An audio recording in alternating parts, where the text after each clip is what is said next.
When you read the scriptures, you understand. And I'm going to resound it over and over again. They that live godly shall be persecuted. So, any other thing cannot be referred to as persecution. And when I talk about persecution, even Jesus said, "In this world you shall have trials and tribulations." Yes, those things are going to come, and they're coming against the God on the inside of you. So when we talk about persecution, we're not talking about persecution from people. Persecution is actually demonic. Anything that is trying to snuff the life of God out of your life, anything that is trying to steal the word of God from your heart. The Bible says in Matthew chapter 13, in the parable of the sower, the trials come to you on account of the word of God that you have received. So for many of us, we may refer to David and Saul's persecution and we kind of try to apply it in our lives, but can we apply the same wisdom that David applied to our lives? Am I behaving myself wisely? I think a number of times I've done things or I've been in places of conflict, and sometimes in the moment I feel justified to express myself, to be angry, to be mad. And then after some time I go back to God and we have a conversation and he's like, "Hey, that was rude, that was not nice." Yes, you may be justified, but at the end of the day, vindication comes from me. Are you trying to vindicate yourself before men? Allow God to be the one to vindicate you, because some people are under the influence of the evil one. And that's the truth. Just like Saul, an evil spirit. And someone may say, evil spirit from the Lord? Well, I can't explain that, I must say, but I do believe it was allowed. It was allowed. But there was a root already in Saul's life that kind of became a foundation for such a spirit to torment him. Already he's cut off. The kingdom has been taken away from him. I guess he's depressed and all these things are happening because there's no evil that comes from the Lord. So I won't go down that road. But the thing is, whatever you may think is persecution in your life, before you can declare that this is persecution, you need to get back to your place, to yourself, and say, what exactly is going on in my life? I need to be able to look at my life, and if I'm to refer to anything in regard to persecution, it should be because I believe in Jesus Christ. By the way, it's because of your faith in Christ. If people are persecuting you for your faith in Christ Jesus, that is persecution. You cannot call it persecution when you're coming late for work, when you're being rude and unkind to your friends, when you're being so unchristlike, and you say that's persecution. No, not everything is persecution. So humble yourself, humble yourself, humble yourself. And like I said, when you look at the story of Paul and the church, at the end of the day, whoever comes against the church of Christ comes against God himself.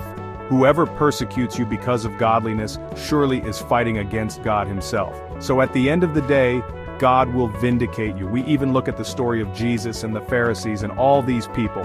Everything that they did was basically to kill, was basically to get Jesus out of the way. When the church is on the ground in the New Testament, you realize they are so determined to phase the name of Jesus out. But that is exactly what tells you that this whole persecuting and persecution is a demonic spirit, and it's against Christ in your life. So if it's not against Christ in your life, it's not persecution. So check yourself. I have to check myself. Whatever you're referring to as persecution, if it's not against Christ in your life, it's not persecution. If you're just being a person who has foul character, then you need to ask the Lord to work on you. There is something that you and I need to do. When you read the scriptures, you understand, and I'm going to resound it over and over again. They that live godly shall be persecuted. So any other thing cannot be referred to as persecution. And when I talk about persecution, even Jesus said, in this world you shall have trials and tribulations. Yes, those things are going to come, and they are coming against the God on the inside of you. So when we talk about persecution, we're not talking about persecution from people. Persecution is actually demonic. Anything that is trying to snuff the life of God out of your life. Anything that is trying to steal the word of God from your heart. The Bible says in Matthew chapter 13, in the parable of the sower, that trials come to you on account of the word of God that you have received. So for many of us, we may refer to David and Saul's persecution, and we kind of try to apply it in our lives. But can we apply the same wisdom that David applied to our lives? Am I behaving myself wisely? I think a number of times I've done things, or I've been in places of conflict, and sometimes in the moment, I feel justified. Justified to express myself, to be angry, to be mad. And then after some time, I go back to God and we have a conversation, and it's like, hey, that was rude. That was not nice. Yes, you may be justified. But at the end of the day, vindication comes from me. Are you trying to vindicate yourself before men? Allow God to be the one to vindicate you. Because some people are under the influence of the evil one, and that's the truth. Just like Saul, an evil spirit. And someone may say, evil spirit from the Lord. Well, I can't explain that, I must say, but I do believe it was allowed.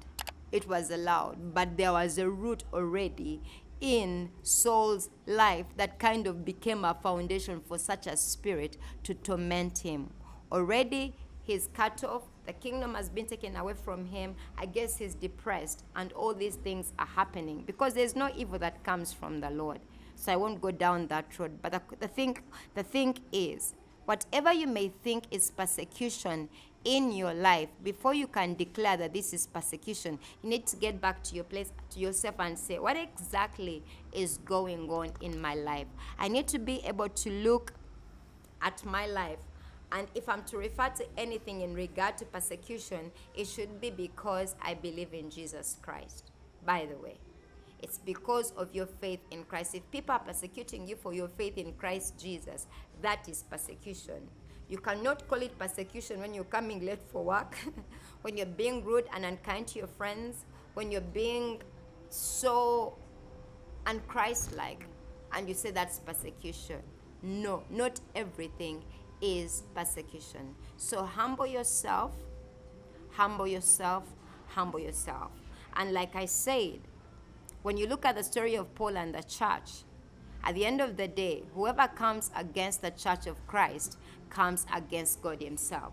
Whoever persecutes you because of godliness surely is fighting against God himself. So at the end of the day, God will vindicate you. We even look at the story of Jesus and the Pharisees and all these people. Everything that they did was basically to kill, was basically to get Jesus out of the way. When the church is on the ground in the New Testament, you realize they are so determined to face the name of Jesus out. But that is exactly what tells you that this whole persecution is a demonic spirit, and it's against Christ in your life. So if it's not against Christ in your life, it's not persecution. So check yourself. I have to check myself. Whatever you're referring to as persecution, if it's not against Christ in your life, it's not persecution. If you're just being a person who has foul character, then you need to ask the Lord to work on you. There is something that you and I need to do.